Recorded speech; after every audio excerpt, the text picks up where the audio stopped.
Well, we had a good day yesterday, and we'll leave today to head to Baton Rouge and take on a really good LSU team. I'm very impressed with them. I think Nikki's got her best. And they're really good defensively, quick, athletic, anticipate well, cover a lot of ground. They're holding people to very low numbers offensively. She's got the size inside right now that she can run at people, and I know that Tiara's going to have, she's going to have some big bodies down there to deal with. I think the thing that really impresses me is, they've got their own version of Anriel Howard, and just kid just plays really, really well, really hard. And we're going to have to be, really good rebounding. They rebounded as hard as anybody in our league, typically 4 to the boards, and we're going to have to do a great job of rebounding the basketball and holding them to one shot, because they'll get after you. They play really hard. Nikki's that's a sign of, to me, that's a sign of that's what we do. It's coaching, and when you can get kids to play as hard as she's got them playing, her and her staff are doing a tremendous job with them. So they've been in every game, win or lose. They've been in every game, and obviously they've had a big win over A&M there at home, and so we're gonna have to be ready to play tomorrow night. It's always been a place that we've struggled a little bit. Last year we were down 17-10 early in the first quarter, and before we kind of made a little run before half. So we're going to have to play well.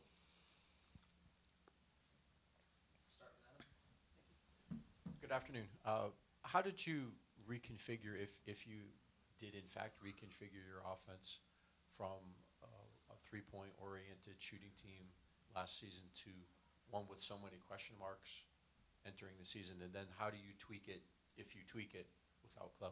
Yeah, I think a couple things happen there. Number one, I think defenses try to play us differently because of Tiara. And so I think that opens things up for other kids. No matter what your skill set, whether you're a stretch at three-point shooter, or you're great in the mid-range, or you're good off the bounce and can get to the rim, I think all of those things are still there. It's for us, it's a mindset. It's Jordan, I don't care what defense you're in, she's going to get to her spot. She's just that good. Well, that ain't got anything to do with can she shoot the three or not. We've Anriel has been a great addition. She's been able to do some of the things that Tori did at that position. So you didn't really have to change, in my mind, a whole lot. We took one shooter off the floor and replaced it with Jordan, who's actually averaging more points and more rebounds than the person she replaced. So, I told y'all the other day, the really astounding numbers that we've added the number 2 rebounder in the conference to our team, and Tiara's stats rebounding have gone up. That's an amazing stat. That shows how hard that kid's playing and her attention to try to rebound. So I don't know that we've we move people around in our offense, our dribble drive especially, put them in a position where they can be successful. But other than that, I think you've got kids with a certain skill set, and you put them in a position to be successful. On a similar subject to that, how do you describe Espinoza Hunter's role in this kind of shuffling, reconfiguring offense? Yeah, so she's very similar to Chloe in that she's she can stretch you, she can shoot it, she's got a pretty quick release. She's good at finishing at the cup, and she's got a little bit of a mid-range game. So I think defensively she's about where Chloe was. She's maybe a little bit better help side defender. She's taken 2 charges. I don't think Chloe's taken 1 in 2 years. So, her help side defense is a little better. And so I think that, again, you're talking about a kid that's really a freshman, even though she's a sophomore eligibility-wise. She's just now playing the game really in the last 2 years. So her best basketball's coming, and I think you're seeing her kind of get more and more comfortable every day. Staying with Andy, have you seen her defensive piece become more prominent over the last few weeks from where it was when she got here? And a lot of the talk was about her scoring. Yeah. But defensively, you mentioned the charges she's taken, Yep. and on ball and help side defense seems to improve. Have you seen that become a piece that she's really kind of taken a step as far as her overall game? I do. I think she's improved. I think she's still got a ton of area to grow, but I think she has improved there. I see her help side and her being cognizant of that, having a good stance, pointing it out when she is in help. So Andy gets better, better and better every day. I thought she grew in the game the other night with confidence, made a couple shots, made a big shot there at the end of the third quarter on a play that we run a lot. And so, I do think she's getting better and better on that end. I think the more comfortable she gets there, the better her offense is going to be. We asked T after the last game about her improvement free throw percentage-wise. If you look at a lot of your players, even back to Bree and players who have since left, their percentages, particularly from field goal percentages, have improved from their freshman year. I know you can say that bringing in different kinds of players, maybe higher caliber stars in terms of that, maybe accounts for the difference in the improvement skill-wise. But how have you guys managed to develop so many players in terms of field goal shooting percentage, particularly? And you go Jazz, Tierra, Chinwei, go Yep. down the list. It's not just guards; it's all around. How Right. have you guys managed to do that? I give my staff a lot of credit. We spend lots of time in the gym with them, and I think too I've learned over the course of my career, especially here in the last few years, to make more time for them or allow more time for shooting. I mean, at the end of the day, whoever's got more points wins, and the kids are so much better skill-wise and skill set-wise today than they were 10 years ago, 20 years ago. I mean, 10 years ago, 6'3" was your 5-player. Now 6'3" might be your 2-guard. And so I think that's part of it, but I think you got to spend time on it. I think you got to, unfortunately, if we don't make them do it and we don't spend time on it, it probably isn't going to get done. So, I hear a lot of coaches complain, my kids just don't get in the gym, and of course, y'all don't know this, but I'm up here a lot at night, and man, I'm telling you, our guys, they come in, I'm talking just by themselves. They spend hours in there. Those guys spend a lot of time in there, and that's a credit to those kids wanting to work and get better on their own. During the day, those coaches are, in there with them too. Well, our coaches are too. And I think that's the piece. I hear coaches all the time, I just don't have any gym rats. Gym rats aren't around. Well, yes and no. I think they're around. I think sometimes you got to encourage them, prod them, and support them and make them be in there. And so that's what we do. We try to spend time.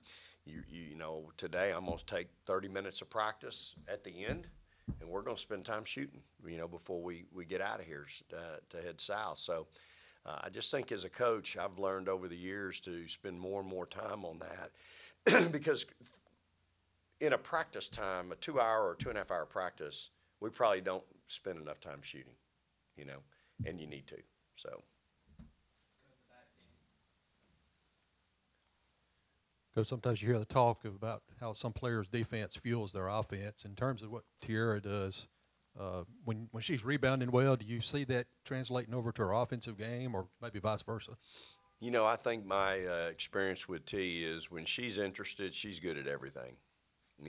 When she's disinterested, not very much is good. And so I think again. For her, she's just got to stay engaged and and understand that that's a kid that really impacts the game, both ends of the floor. You know, when she's in the right spot, they might think about driving or penetrating, and then they're halfway to the hole, they'll go, nah, she's there, you know, and they won't even finish it. They'll just back it out. So I think for her, like Sunday, I just thought she was really good. She was she didn't try to put this in a good way. She just there wasn't anything halfway done. Everything was, man, she unlocked her hip. She didn't have a lazy hip, or she didn't get all the way squared around, or she didn't quite get no. She was, her technique was spot on, you know, everything she did. And so, you know, that's what an All-American does.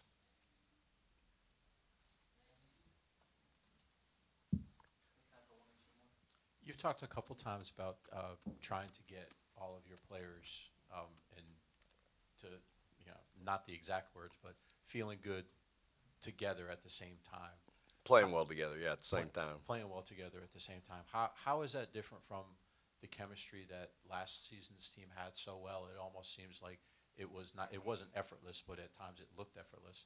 In trying to work this year's team to that feeling or that mindset. Right. So, you know, let's talk about, we'll talk about that whole question. So, Blair, Rowe, Torrey, Morgan, 4 seniors, and then T.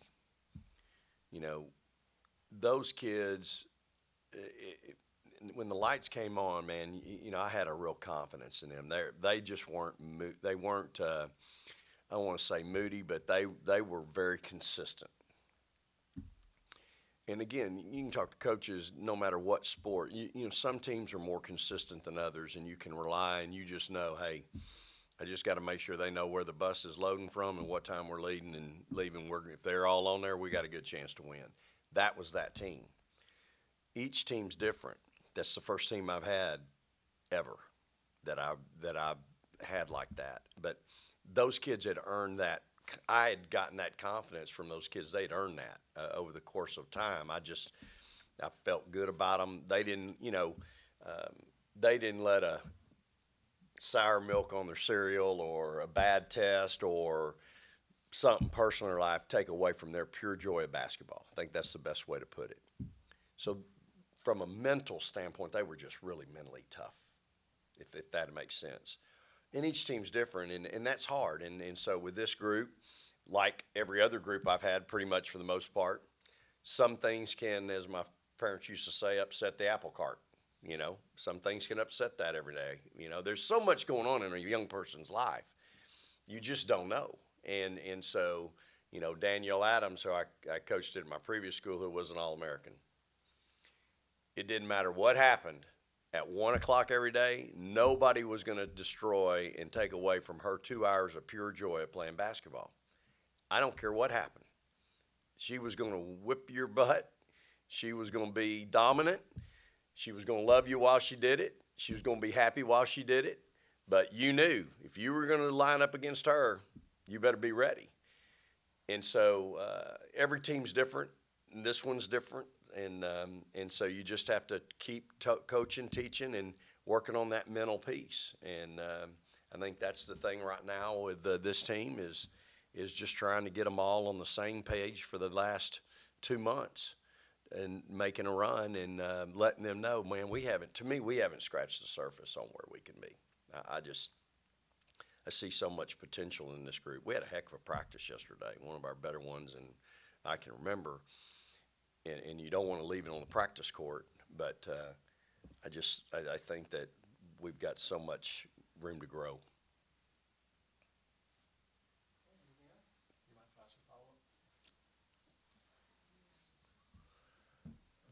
What is the feeling in terms of scratching the surface at this point, 20 games into the season?